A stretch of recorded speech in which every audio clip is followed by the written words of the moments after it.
we look at the therapeutic aspects. Medicine, supplements, specific foods, test, and biohacking. Who in this room has heard of longevity escape velocity, LEV? Okay, very few. All right, this basically tells you, it's this latest trending term in the longevity science. It basically tells you that for every year that you are alive, science is going to extend your life by even longer than that year.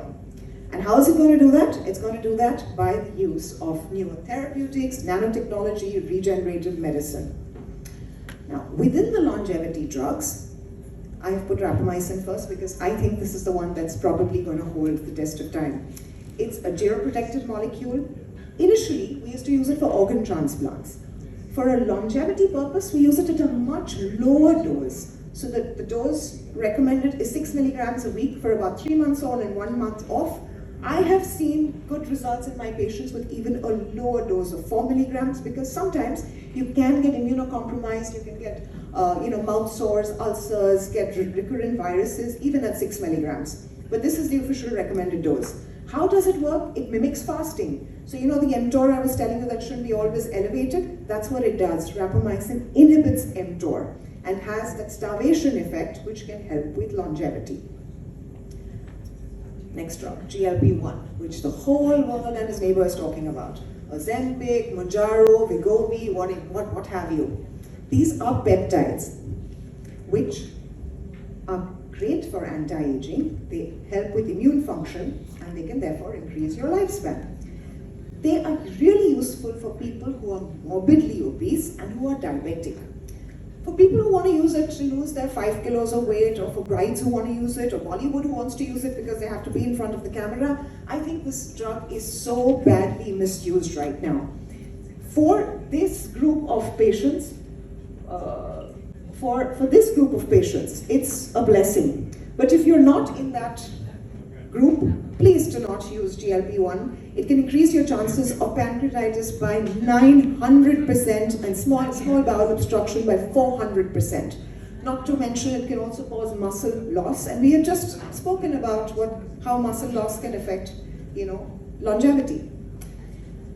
Azelaprag, frankly, I haven't used in any of my patients. I just know that it mimics exercise, and there are lots of studies not done on yeast, but on mice, and even now on human studies, which is closer to us, that say that it mimics exercise. So it's probably the lazy man's, drug. So this will help improve your body composition, but time will tell. And then supplements. I like berberine a lot. Berberine pretty much mimics metformin, probably has better effects than metformin in reducing blood sugars, and doesn't have the side effects of GI issues that metformin has. Creatinine. Creatinine is great for energy production. People like to use it only for muscle mass, but actually creatinine is so good even for cognition and prevention of dementias. So I really like creatinine also. And functional mushrooms, also something I like. These are adaptogens. And different mushrooms have different ways that they work. So if you're someone who's an athlete, then cordyceps would probably work the best. If you're someone who needs neuroprotective properties, then you use lion's mane. So it's different for different people. But these work really well, and they're almost completely safe. And probiotics. Probiotics, we know, will play a significant help in gut microbiome. And gut is, like I said, the seed for your health. We also have such great microbiome testing now, so we don't need to prescribe just an over-the-counter. Yeah, you have 5 minutes. Yeah, that's fine. We don't need to prescribe just an over-the-counter probiotic for our patients. We can do the gut microbiome test, and based on that, we can tell that this patient needs this particular strain of probiotic and prescribe just that. So that's absolute latest in technology. And supplements, of course, vitamin D, because it plays a role in expression of over 2,000 genes. It's not just for your muscles and your bones. Great for mental health, physical health, all of that.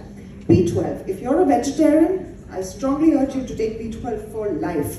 B12 deficiency will cause high homocysteine levels almost always, which is an inflammatory marker of the blood vessels of your heart. And homocysteine is also an mTOR activator, which means reduced lifespan. Now, I really like what Pia said about glutathione, and this is just Exactly that. Instead of taking oral glutathione, going to your dermatologist and taking IV glutathione, I'd much rather you take a combination of N-acetylcysteine and glycine, which will naturally enhance your glutathione production, and it does so much more. It supports your muscle function, it's great for cognition, and also helps with the oxidative stress. And then we have specific foods, like quercetin, which is a flavonoid that helps kill the senescent cells and cleans them. This is found in onions, in apples, which is probably why they say an apple a day keeps the doctor away. And also curcumin, which is an antioxidant, an anti-inflammatory, and it also reduces lipid peroxidation. Just take it with black pepper, so you're increasing the bioavailability.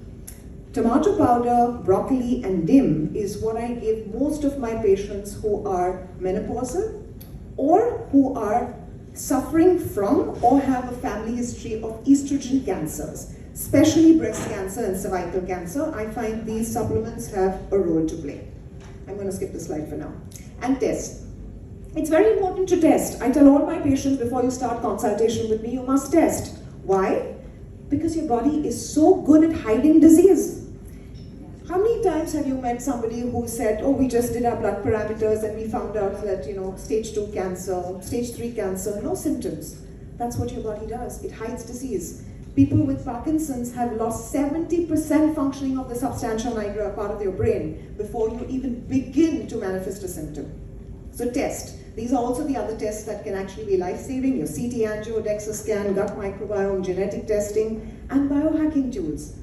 Use your CGM so you understand your own biology. Leverage these for you. The way your food reacts with you is not going to be the same as me. So use them. Use the Aura Ring. Use your Fitbit. Use the sauna, the ice bath, like the speaker before me said. It can increase your NAD levels. These are great monitoring tools. And finally, longevity is a game of inches. There is no one supplement, one medicine, one food, one hack. It doesn't matter what the next TikTok person is telling you or what Vogue magazine says to you. But if you want to live longer, it's about those little nudges, inching towards making you move a little more, eat a little better, using all these biohacks that are cumulatively going to add up. And like I tell all my patients, we know we have come a long way in longevity when a longevity prescription is one where we don't need a prescription at all. Thank you for your patient listening.